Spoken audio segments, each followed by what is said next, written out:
Irmãs e irmãos, que o Senhor se compadeça de nós, apague o nosso pecado, nos faça ouvir palavras de alegria e nos dê um coração e um espírito novos. Os capítulos 30 e 31 de Jeremias formam o chamado Livro da Consolação. O profeta, que até agora se limitara a anunciar desgraças, apesar dos acenos de esperança, torna-se decididamente construtivo, anuncia o regresso do exílio e uma renovação religiosa, social e política, particularmente no Reino do Norte, Israel. Do ponto de vista literário e teológico, estes dois capítulos são o ponto culminante da atividade profética de Jeremias, que, de modo harmonioso, progressivo e concêntrico, com expressões muito ricas, manifesta esperança no futuro, em que irá concretizar-se uma nova aliança de amor e de graça.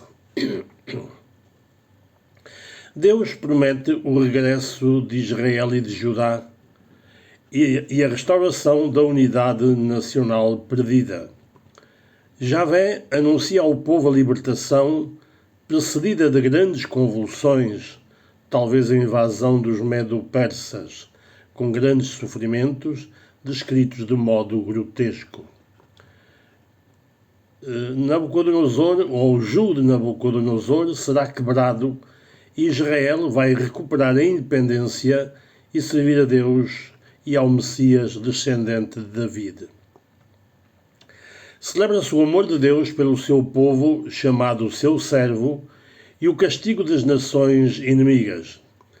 Israel beneficia da misericórdia, o que não impede o castigo, mas garante a libertação e o regresso. A partir do versículo 12, Deus dirige-se a Israel no feminino, descrevendo o seu castigo com a imagem de uma mulher horrivelmente ferida, abandonada pelos amantes, os aliados políticos e os falsos deuses, e Israel deve reconhecer esse castigo como providencial e para seu bem. Sobre as ruínas do passado, Deus procede à restauração. Em vez de governadores estrangeiros, Israel terá um soberano nacional.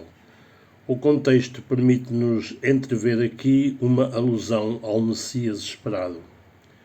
O capítulo 31 começa com a afirmação: Eu serei o seu Deus, o Deus de todas as tribos de Israel, e elas serão o meu povo.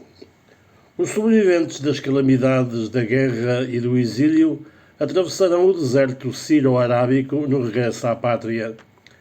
O amor de Deus pelo seu povo é celebrado com uma das mais belas e eloquentes afirmações inspiradas nos cânticos dos esponsais. Anuncia-se uma restauração completa que incluirá alegria, prosperidade, bem-estar e vida espiritual intensa. Os reinos do norte e do sul voltarão a unir-se, como no tempo de Salomão. O próprio Deus convida a celebrar o regresso glorioso do resto de Israel, a primeira das nações, numa alusão à eleição divina para uma missão única.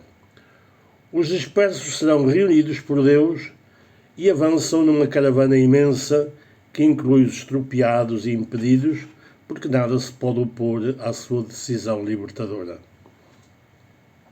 É a procissão de um povo penitente que avança por entre lágrimas e preces, guiado por Deus, Pai carinhoso, que o escolheu e criou. Em Sião voltarão a ouvir-se hinos de louvor e de ação de graças, com sacrifícios em grande número. A terra será próspera e haverá abundância e alegria. De repente, o profeta interrompe estas suas visões otimistas do futuro para voltar ao presente, que é ainda muito difícil. E parece-lhe ouvir o pranto de Raquel, esposa predileta de Jacó e mãe de José, em Ramá. Deus consola e promete o regresso dos seus descendentes. Esta esperança baseia-se na confissão penitencial de Efraim, que afirma que o castigo lhe abriu os olhos e pede a Deus que o ajude a voltar à terra e a voltar-se para Deus. A Virgem de Israel, de que o profeta fala, é símbolo da nação que recebe ordem de se converter e regressar do exílio, pondo Marcos na estrada para não se enganar. E para convencer Israel a enveredar por caminhos seguros, anuncia algo de extraordinário. Uma das interpretações desta promessa é que aludiria à segurança das condições do regresso, que permitiriam ser as mulheres a velar pelos homens, contrariamente ao que é habitual. Descreve-se uma nova vida na Palestina, sobretudo em Jerusalém, com a reativação da vida agrícola e pastoril e o repovoamento das terras desoladas de Israel e de Judá. A convicção tradicional de uma responsabilidade coletiva em que os filhos tinham de pagar pelos pecados dos pais dará lugar a um entendimento da responsabilidade individual em que cada um paga pelas suas faltas. Cada um morrerá pelo próprio pecado, e todo aquele que comer uvas verdes ficará com os dentes embutados. Depois, o profeta anuncia uma nova aliança em que a lei não será escrita em tábuas de pedra, mas sobre o coração do homem. A norma deixará de ser formal e extrínseca para se tornar íntima aos corações sob o influxo do Espírito de Deus. E atingimos o vértice da obra de Jeremias, que anuncia uma religião interior e cordial que ele, aliás, já praticava.